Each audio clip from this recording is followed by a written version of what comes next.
The rise of ISIS and the deteriorating security situation around the world, something the next U.S. president will have to confront. And one of the expected competitors, former Florida Governor Jeb Bush, is sharply criticizing President Obama in a South Carolina speech, I should say. The former Florida governor taking the president to task, saying he has failed as a political leader to end the gridlock in Washington. Let's talk about it with Jackie Kucinich, senior politics editor at the Daily Beast. Jamie Weinstein is the senior editor at the Daily Caller. Welcome to both of you.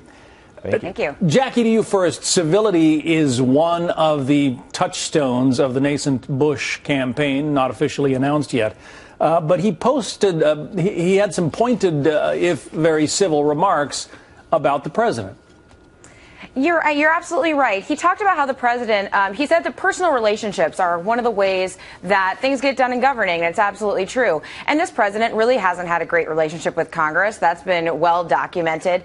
But one of the most interesting things about his whole speech and his whole appearance there, this is an argument you usually hear during the general election, not necessarily during the primaries, and not necessarily in South Carolina, which has one of the most rough and tumble partisan political atmospheres around.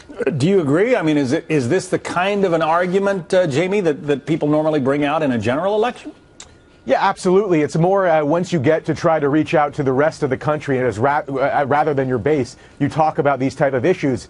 During a general election, it's quite common. You remember his brother. I want to be a uniter, not a divider. But yeah, during the primaries, it's a little less uncommon. But I will point out that, you know, it might bring up a weakness for Jeb Bush, which is you see him attacking President Obama over his kind of, you know, catastrophic relationship with Congress. And a lot of people wonder, well, where were you during this age of Obama, where all these, you know, policy failures have come about? Where were you fighting President Obama during this period? Because Jeb Bush, since leaving office in 2006 or 2007, Florida governor, he has not been in these battles. And there is some criticism on the right that now he's trying to reemerge as the leader. This will only highlight the fact that, you know, he hasn't been here during this time that Obama has been, you know, what a lot of conservatives think kind of hurting America. Jackie, let me read you one of the quotes that came out of this South Carolina speech.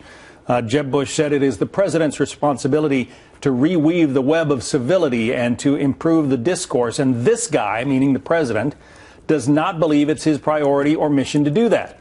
Every chance he's had to validate his mandate, which was not that I'm going to be the most hard-left president in American history, it was there are no blue states, no red states, only the United States. He won because of that, and he has invalidated that every chance he's had. What do you think they are thinking of at the White House about that criticism? I think Obama's on his way out. This isn't Obama. I think Hillary Clinton's campaign is probably watching Jeb Bush more than Obama is at this point. It's kind of sticks and stones, right? Obama doesn't have to run again. But I bet the Hillary Clinton campaign, the nascent campaign that isn't yet, is watching this very closely and taking note of these criticisms. Well, again, civility, one of the themes of the Jeb Bush organization. We'll see how it goes from here. Jackie Kucinich, Jamie Weinstein, thank you both. Thank you.